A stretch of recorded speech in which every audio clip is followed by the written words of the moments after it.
Hello everyone! So ayan po, welcome back to my channel. Samahan niyo na naman po ako ang magluto ngayon. So ang lulutuin po natin ngayon ay Carabao Tapa. Yes po, Carabao Tapa po yan.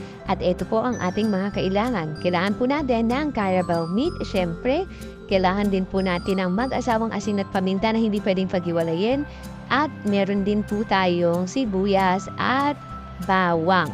So, ang una po natin gagawin sa pagluluto, kailangan na po nating hiwain ang ating Carabao meat.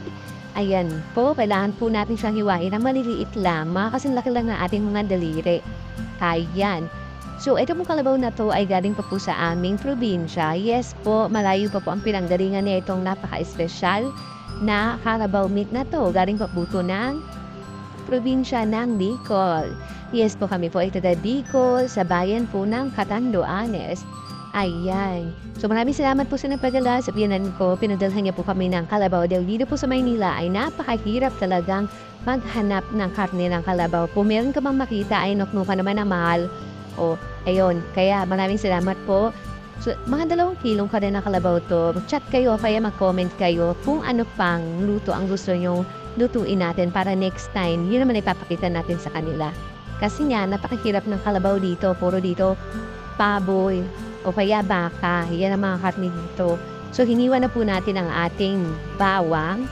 Hiwain na po natin siya na maliit. Ganyan na po siya kaponte. Dahil po yung karne natin, nung pinadala po yan dito, nakababad na po siya sa suka, sa bawang, na merong asin at merong paminta at merong, ano ba yun, laurel yata yun. Hindi ko sure. Pero yun nga.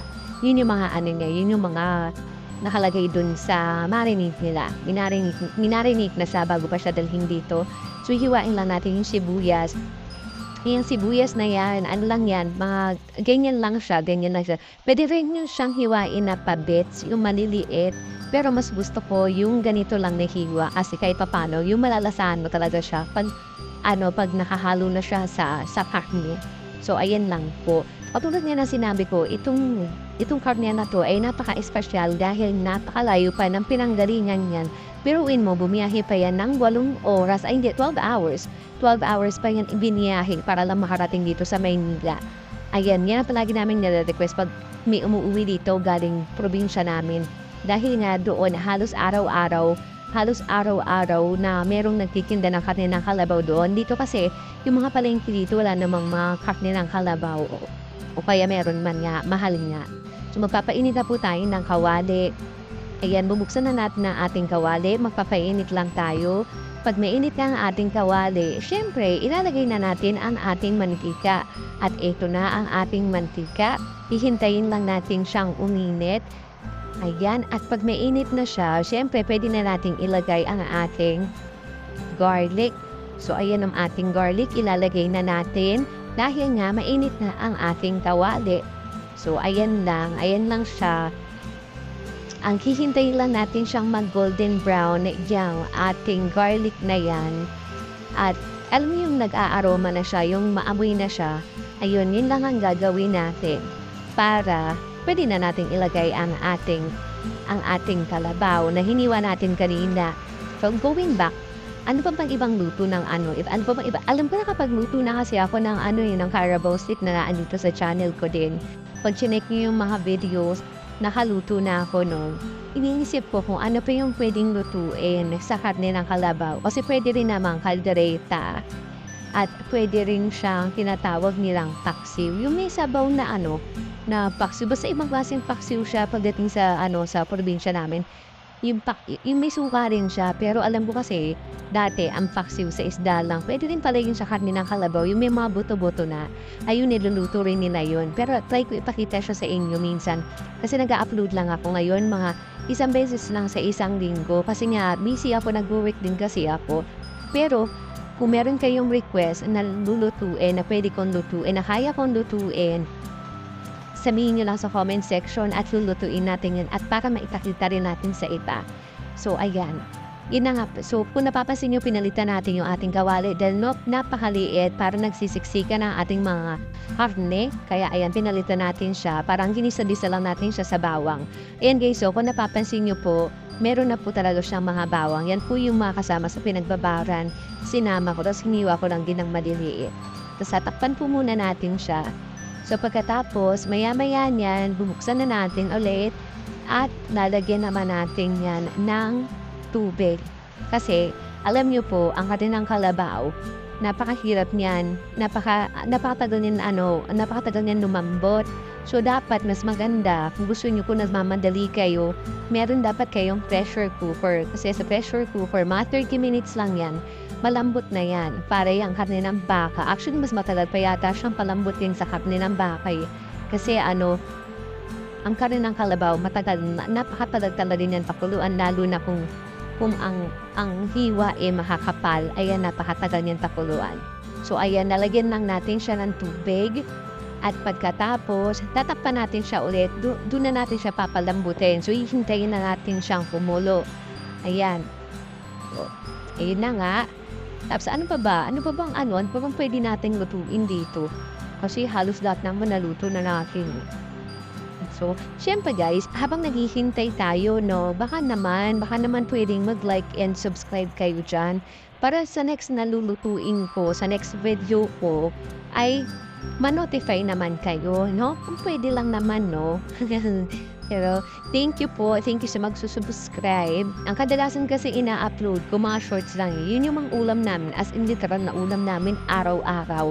Yun po yung ina-upload ko sa shorts. So, siguro nag-upload ako ng videos ng pagluluto. Mga once a week lang, ganyan. Pag meron lang talaga akong time. Kasi minsan wala naman akong time magluto. Kaya pero pag meron kayong request, pag may request kayo, kaya ko namang lutuin. Hindi naman kasi ako professional na cook, no? Hindi ako professional. Marunong na ako magluto.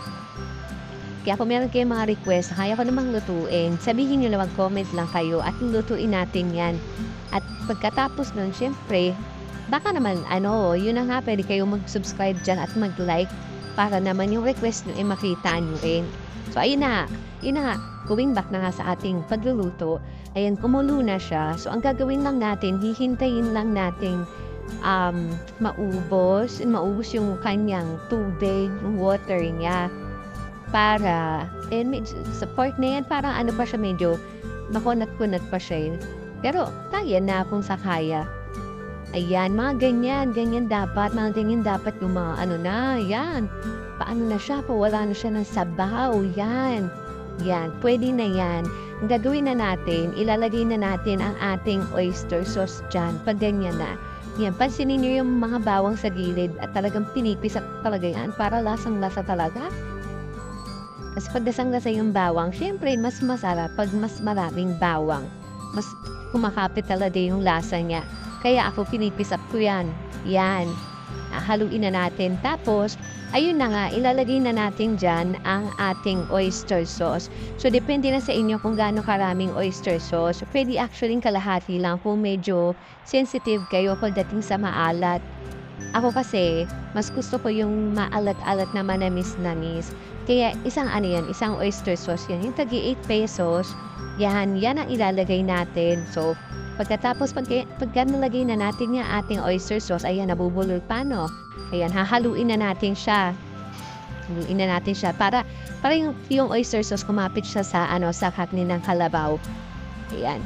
Pagkatapos niyan, hintayin lang natin siya. Alam mo yung totaling matuyo talaga. Gusto ko nga yun nasusunog-sunog ni. Kasi yun talagang lasang-lasa mo talaga yung karne.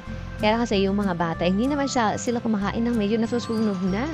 Ayan na. Hindi, nabubutom na naman ako. Kakain ko lang yan, pero nabubutom na naman ako. So, dapat mga ganyan na siya. Yan. Pag ganyan na siya, depende pa sa inyo yan na. Pero kasi nga ako nga guys, kung meron akong choice, talagang patutuyuan ko para yung talagang nagmamantikan na susunog-sunog na siya. Pwede na nating ilagay yung hiniwa natin sibuyas kanina. So, pagkatapos niyan, actually pwede na yan eh. Pwede nyo siyang patayin. Kaya lang ako kasi gusto kong, yung apoy ha. Ako kasi gusto ko kasi yung medyo na yung parang naluluto pa yung sibuyas. Para kahit paano malambot na siya, hindi na siya ganun katapang. Sobrang tapang kasi ng sibuyas eh. Kaya ayan, pwede na siya talagang pwede na siyang patayin, pwede na kayong kumain pag ganyan. Pero ako, gusto ko yung yung talagang medyo naluluto. Pero hindi yung lutong-luto guys ha. Mga ganyan datingan lang. Ayan, pwede na yan. Pwede na siyang takpan, tapos pwede na natin patayin yung apoy. pag ganyan. So, try nyo rin ganito magluto. Kung meron kayong karne ng kalabaw, may makita kayo sa palengke, try nyo rin siya. Try nyo rin siyang lutuin. As in, marami naman kayong pwedeng maluto sa karne ng kalabaw. Pero, ayan, para siyang tapa. O, di ba ang mahal-mahal ng tapa ng baka. O, ayan. Ganyan din. Kasing sarap din yan. Alam ko mas mura ang kalabaw alam ko mas mura ang kalabaw eh. Pero try nyo guys, try nyo yan. Napakadali lang. Tingnan ilang ingredients lang oh. Kita-kita po tayo ulit next time. See you. Thank you po. Bye-bye.